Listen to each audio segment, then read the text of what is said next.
Exactly. Isn't that amazing? I love that. I just love it. Yeah. Really says the power of universe. I would like to say in this manner because I didn't know that you are in Seattle, and I am in Seattle right now. It's a great experience, a unique experience, and secondly, we have similar challenges. That means you had lots of challenges since your childhood, but you bounced back and you adapted and grew as a resilient leader. And I think you love your dad very much, I believe. Yes, yes, yes. Those are all very true statements. So yes, thank you for thank you for listening to all of those interviews and everything. I greatly appreciate it. Thank you. Yeah, that was really cool. It was Uh, really cool. I'm a researcher and other. I do a lot of research. Whenever I have to be interviewed, I do a lot of research. For 3, 4 days, I work very hard. And then and one more uniqueness with you is that you listen to the raw videos, right? Yes, yes, Yes. absolutely. Usually people don't listen to the raw videos because once the work is over, they just leave it and move to the next level. But in your case, you listen to the raw videos. It's nice. I also take feedback actually. Ah, wonderful, wonderful. So listen, so Mm. as far as our interview goes today, Ah, why don't we, I do the introduction to the podcast episode after the fact. okay. And can you hear me okay? Yes, I can hear. Excellent, wonderful. Ah, And so I do the intro after the fact. So I'll say something to the effect of, welcome, Professor Rao. Is hmm. that how I should refer to you? Is that good? Perfect. You are very smart and brilliant. Great. Okay. Yes. Say welcome to Professor Rao, and just would like you to tell us a little bit about when we start, a little bit about your path and how you got to where you are now, and then we'll jump into your book, some of your thoughts and theories. Maybe we'll touch on soft leadership towards the end if we can. And then I always like to ask folks about, yes, yes, yes. Look, look, I'm look. showing the book. Oh, you are also having the book, huh? Yeah, See the yep, light in yep, you. Oh, oh my yep. goodness. We both are committed. I I didn't know do. that you purchased a copy of this book. That's why I brought it just now. Okay, good. Yeah, yeah. Well, It's thank you nice. for thank you for bringing the copy. But yes, I do have a copy here, and I'm very excited to dive into it. So thank you. uh, and after the interview, can you send me the raw video? Sure. Uh, why? Because I'll upload on my YouTube channel, and I have got very good fans, followers. So I'll make it viral, right? Wonderful. That's Yeah, perfect. sure. That That I is will do it. You can please send it through WeTransfer once the interview is over. Then I okay. will upload and I will share with you and tag you with. I have some couple of people who are podcasts and whom you have interviewed. So I will tag them also. Oh, cool. Awesome. Yeah, Thank you. yeah, That's yeah, perfect. That's yeah, wonderful. Okay. yeah, Okay, yeah, sure. So are yeah. you ready to get started? And sometimes I speak slowly. Please empathize with me Of course. because of the Indian accent. You speak with American accent. I speak with Indian accent. So please empathize with me, Of and course. we'll start recording now. Okay. Of course. Yeah, Wonderful. Wonderful. yeah, Let me just make yeah. sure that I have that we are recording. Yes, we are recording. Yes, we're recording. Okay, cool. All right, great. Okay. So, welcome, Professor Rao. Thanks so much for joining us here today on the Optimized Mind. Thank you for giving me this wonderful opportunity. It's the power of universe that you and I are connected, and you are in Seattle, and I am also in Seattle. Isn't that fantastic? I just love it. Yes, and the power of the universe is quite something. So, thank you for mentioning that. So, I was just hoping that you could start us off with a little bit of an overview of your path and how you got to where you are now, and then we'll dive into your book and some of your other uh, teachings. Yeah, thank you for your gracious introduction. My name is Professor M.S. Rao. I have authored 53 books, including the award winning book titled See the Light in You. for which the Nobel laureate, His Holiness Dalai Lama, has written a foreword. I have 43 years of diversified experience, including India Air Force, business, teaching, and training. I'm a late bloomer, dyslexic, ADHD, OCD. Add to that, the brain stroke worsened my health in the year 2021. And I have lots of challenges, mental challenges, physical challenges, and financial challenges. I'm 61 years old. And despite having all these challenges, I rose from the ashes like a phoenix. And this is the book, See the Light in You, for which His Holiness Dalai Lama has written a foreword. And I'm an author and I'm a researcher. I'm very curious and creative by nature. And I create frameworks, I create models, methods, I create new perspectives. Then and now I started a fortnight ago. I started creating my own philosophy. So like that, I keep doing lots of stuff because I'm passionate about acquiring my knowledge and sharing my knowledge. Wow, that is a rich, rich history, and I thank you for sharing that with us. And so, talk a little bit about your book, See the Light Within You, and what prompted you to write this book after having written so many. And then I want to dive into the content because there's a lot there. Yeah, I'll explain briefly about this book. This is the See the Light in You, for which the Nobel laureate, His Holiness Dalai Lama, has written a foreword. And Usually in the year 2010, I started writing books, and I started writing books in a different genre because I didn't have any coach, I didn't have mentor, and I don't have any guide. So whatever was coming to my mind, I started writing. So I started with personality development, self-help books. Then I started writing about teaching, training. Then I wrote books on executive coaching. Then I wrote a book on diversity. Then I published a book on this mindfulness. So like this, I never stick to one particular area, particular genre, because I don't have any guide, I don't have any coach, and I don't have mentor. So whatever comes to my mind, I keep writing. So like that, I started my journey. Around 5 years back, when I was teaching in the private colleges, I came across young people. I'm passionate about students and young people. Then some of the students were committing suicide in those days. Mm, I felt very bad. I thought, let me do something because whenever there is a gap, I try to uh, close the gap. And then I started thinking about this suicides and mental illness. Then I wrote a couple of articles related to students' suicides. Then again, I started writing about divorces. Then I started writing about resilience. I wrote about monkey mind, then meditation. So, like these different chapters I have written.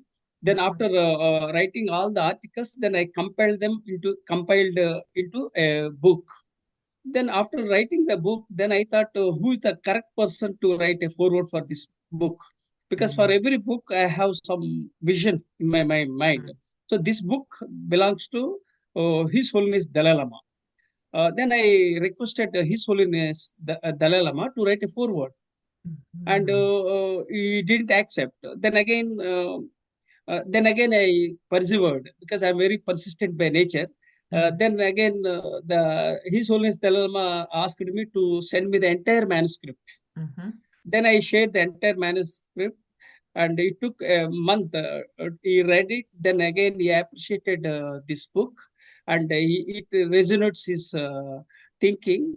And then he has written a foreword for my book titled "See the Light in You."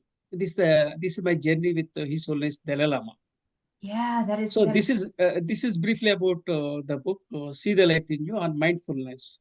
right, right. And that is such a powerful story. And right, you persevered when perhaps the Dalai Lama wasn't going to write the forward, but then you persevered and you kept at it, and he Yeah. did in fact write the forward, and that's such a powerful story. a reminder for us all to keep trying.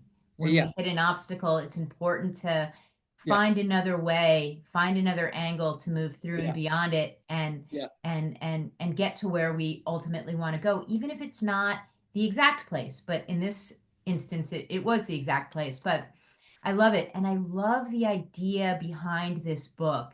Talk a little bit about the power of spiritual capacities in achieving mindfulness, for example, wellness, happiness, and ultimately success. What is your thought there? What is the connection between those things and spiritual powers?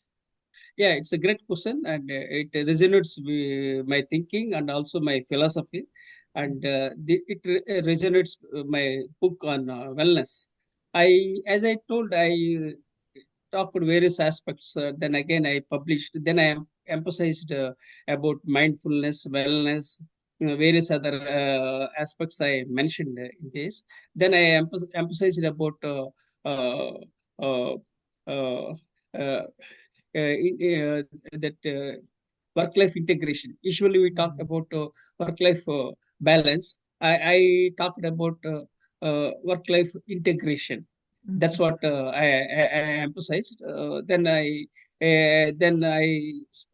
And also I conducted some programs about wellness. Mhm. So these are all the things I have been doing, and people are have burnout, and this is a very big challenge. They have stress and burnout. So these Mhm. are all the aspects I have mentioned. So we have to emphasize on mindfulness, and people often search for stones by leaving gems at home, and Mhm. we are the gems. We are the gems. So why should we search elsewhere for stones? So we are human. We are humans. We have potential, and Mhm. we don't have to search for stones elsewhere. We are the gems. So I mentioned in this book about happiness lies within, not outside, Mhm. and people search here and there.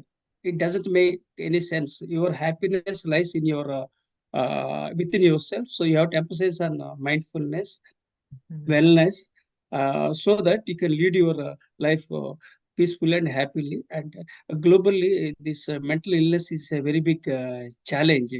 Not only in India, in US, and in India also, irrespective of the generations, whether they are baby boomers, Generation X, Generation Y, Generation Z, they have this mental illness. It's a very big challenge. Mhm. People A few people commit suicide. So I feel very sad when I listen to such kind of stories. So I want to emphasize on mindfulness and mental health, so that we can build a better world.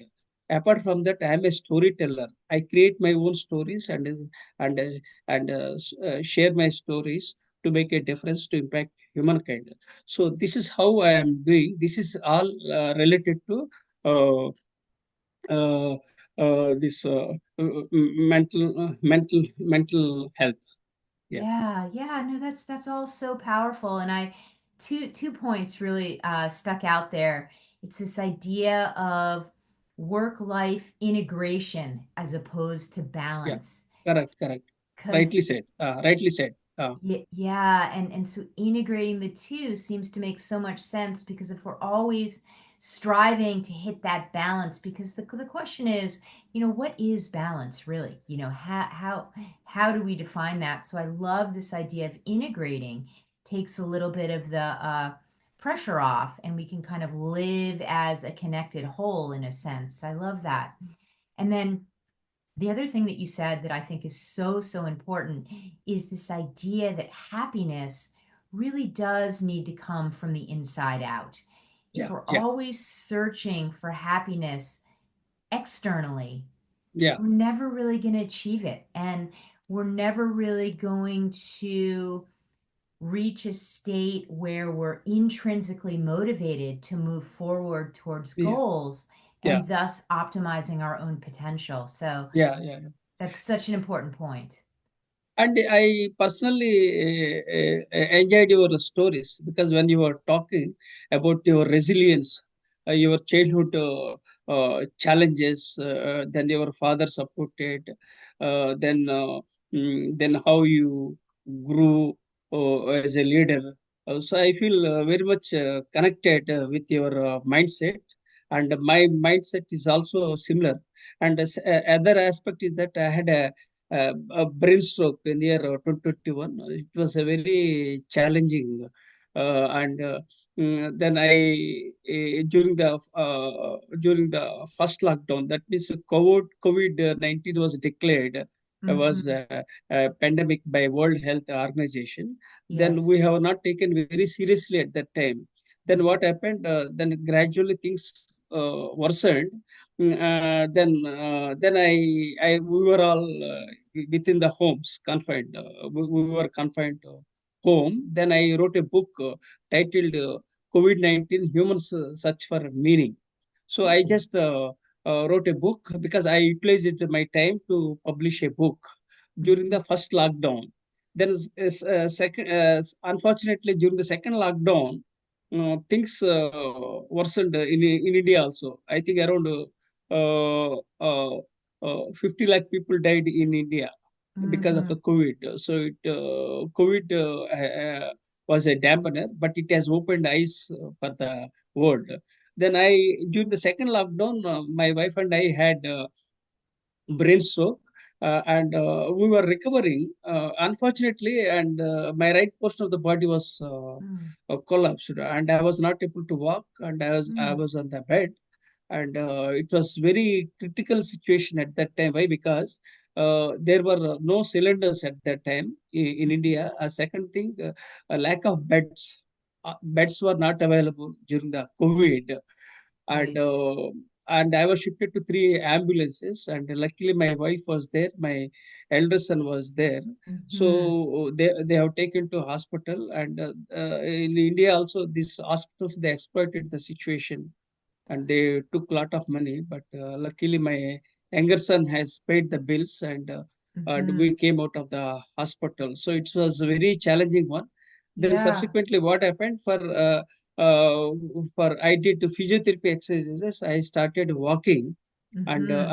I bounced back from all the challenges because the power of subconscious mind. Because in fact, the fact is that more than 40 years I'm going to gym and I do workout, and Mm. I'm a military veteran. I was in the Indian Air Force. So because of the positivity, because of the power of universe, and gradually I started walking, and still I'm using blood thinner, and I have to use blood thinner throughout my life. That is aspirin, we call in India. So that's Right. what we are doing. Now I'm able to walk.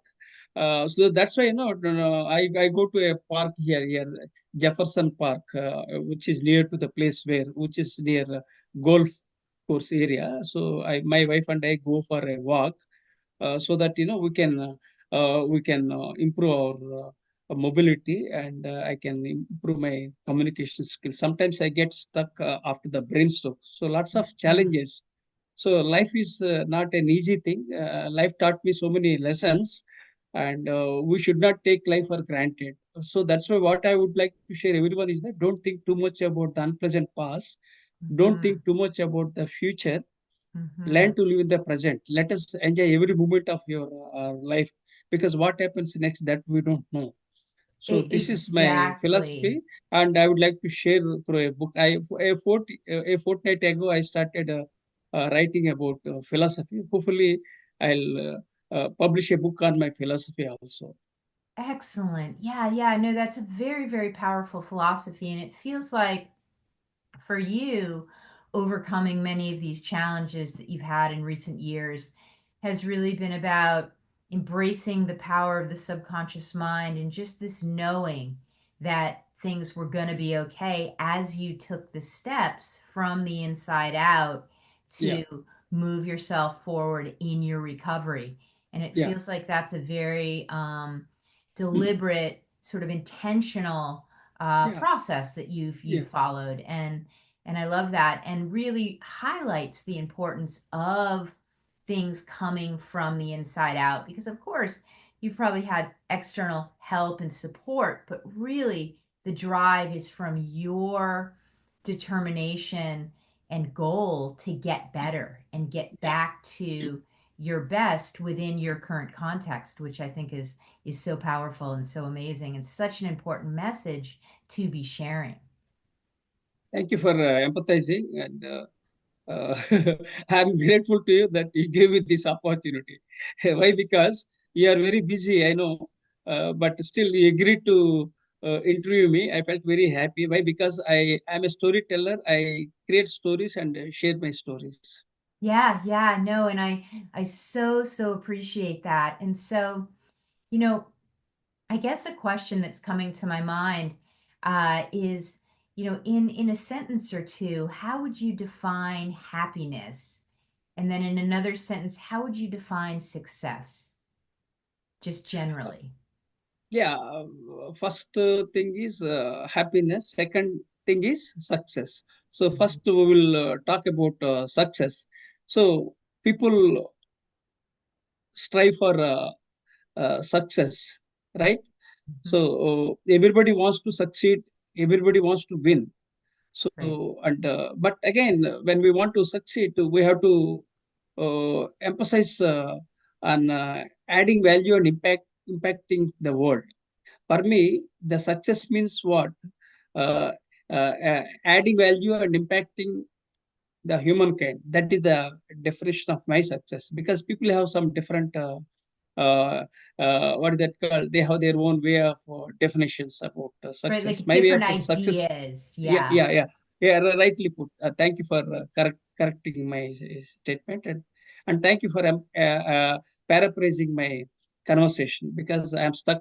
Sometimes I get stuck due to the brainstorm Mm, and because of the Indian accent. So you are helping me to so that I can we can talk about it. So now coming to this success, success is everyone craves for it, and mhm, more than the success, what is required is that you have to strive for meaning for your life.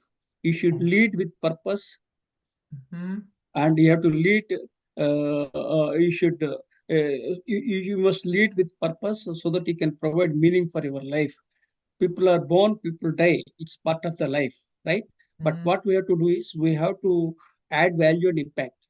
For me, success is not getting money, because I basically don't crave for money. Of course, money is required for my survival, Hmm. because our life on this beautiful planet is limited. So we must do as much as possible to impact humankind, right? That is about success. Now, coming to the definition of happiness. Happiness, Yes. as I said, happiness is within ourselves. It all Hmm. depends on how you take it. Some people get. Some people are happy when they see money. Some people get happy when they get. Some people are happy when they get money. Some people are happy when they get enjoyment. Some people get enjoyment by reading. So like that, people have got different aspects of happiness. Different people for different strokes for different people. In the sense, different people have got different ideas and ideologies. My way of ideology is that uh, uh, add value and impact humankind. That's my philosophy, and this is my happiness. When despite having chronic back pain for the last 17 years, Hmm. despite having brain stroke, and despite being born into a toxic family and grow up in a toxic environment, but Hmm. still I am doing, because I was born with some purpose, and I Yes. have to do my job and leave this world, go elsewhere else, right? It's part of the life. So I get excited when I add value, when I share my stories, Hmm. despite having all the challenges. So I'm happy about my life, right? So happiness is different and success is different, and everyone has their own way of definition about success and then again happiness. Yes, I could not agree more. And you highlight such an important point there because really with success and with happiness, there's really no one size fits all. And I love also what you say about meaning and purpose. And Yeah. that it doesn't always have to come down to the money. And I'll tell you that my most meaningful, or one of the top three, two most meaningful things that I'm doing right now is I'm volunteering at Seattle Children's Hospital with my dog. And my Mm. dog is a certified therapy dog named Wally. Okay. And we go out several times a month and we visit the children in the Oh, hospital. yeah, yeah, And to see Wally walk into a room and the child's face just lights up when they see him, or when he puts his paw on their bed or something like that, yeah. just brings so much meaning, purpose, and joy to the day, to what I'm doing. And so I really agree with you. And that what you were saying really reminded me of that thing that Wally and I are doing out there at the hospital. And there's no money involved. It's just about the meaning and the purpose that it is. And that I think is so important. I'm very happy that you are adding value, especially for children you are doing, because children are the future. Because Hmm. our future depends on our children. So we have to nurture children, and we have to build a right mindset, tool set, and skill set, and we should inculcate right attitude, so that children will grow as healthy citizens. That's what is required. So you started encouraging children. I feel very happy, and I'm very much connected. Even I started Vision 2030, 1 million global leaders. So this Hmm. I started, which is a non-profit in India, and I have trained more than 50,000 students as global leaders, which is a non-profit one, right? So, Yes. and I'm passionate about education and learning, and I'm passionate about impacting students. So, and I have 4 blogs and 3 YouTube channels. I am very strong on LinkedIn. So, lots of stuff I do to impact students and the world. That's what I am doing. So that's why we have to do whatever is possible with the limited time span. Now you are doing good thing, that especially are caring for your children and grooming them, so that Hmm. they grow as leaders, and you can leave the legacy for the next generation of leaders. So that's what you are doing. You are touching the lives of the people. So I'm very happy and excited with your conversation. Oh, that's wonderful. Wonderful. Thank you. Thank you so much. And, as we're thinking about needing to wrap up our discussion here, I'd love you to leave us with sort of your top piece of advice, wisdom. What would you like to leave the listeners with, given the conversation that we've just had? And then I'm going to ask you how folks can get in touch and learn more about your amazing work and your books and all of that. Nice, nice. I have a couple of ideas, because I'm flooded with lots of ideas in my mind. Yeah. So, uh, so I'll talk a few things. First thing is, I signed up for hashtag he for she. Hmm. I advocate gender equality. And the Hmm. message I would like to share with everyone is that I published a book titled Strategies to Build Women Leaders. For that Mm. book, I received foreword from Vice President of India. Mm. And this book I have dedicated to Maya Angelou, Mhm. Oprah Winfrey, and Rosa Parks. Mm. And I advocate gender equality. So the Mhm. message I would like to share in this regard Mhm. is, a bird cannot fly with one wing. A Mhm. bird can fly only with 2 wings. That Mhm. means both men and women have to work together. They have to collaborate, so that we can build a better world. Currently, half of the women are not getting the opportunities, because there is a glass ceiling. So Mm. women are not allowed to raise across the world. This is a challenge. So I signed up for hashtag he for she. So I advocate gender equality and women empowerment, and I clearly give a message to the world that let both women and men should work together and Mm. collaborate, so that you can build an excellent world, amazing world. This is one message. Second message I would like to share with everyone is that, uh, love your mother, but don't hate another person's mother. That means you love your country, you love your religion, you love your community, but don't hate others person's community, other person's uh, country, because we are all human beings, right? So Yes.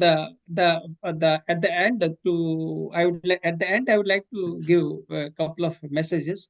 Be aesthetic, be Hmm. ambitious, Hmm. and empathize, emphasize empathy, emphasize uh, humanity. So these are all the messages I would like to share with the world. Love it. So, so important and such powerful messages. So thank you for sharing those. And so finally, before we wrap it up, where can folks learn more about you? I know you have a YouTube channel, but Yeah. where can they connect? I don't have any website as such, but my name is Professor M.S. Rao. You can Google my name, you can get everything, and my books are available. I published 53 books. Amazon book link I am having, and I'm very strong on LinkedIn. And then I have YouTube channels. So I believe in acquiring knowledge and sharing my knowledge. I give a lot of counseling, education free of cost, despite having health challenges, financial challenges, all kinds of challenges. So I'm doing my best within my limited resources.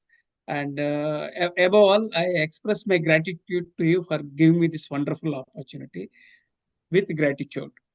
Wonderful. Thank you. Thank you so much for joining me. I greatly appreciate it. And I just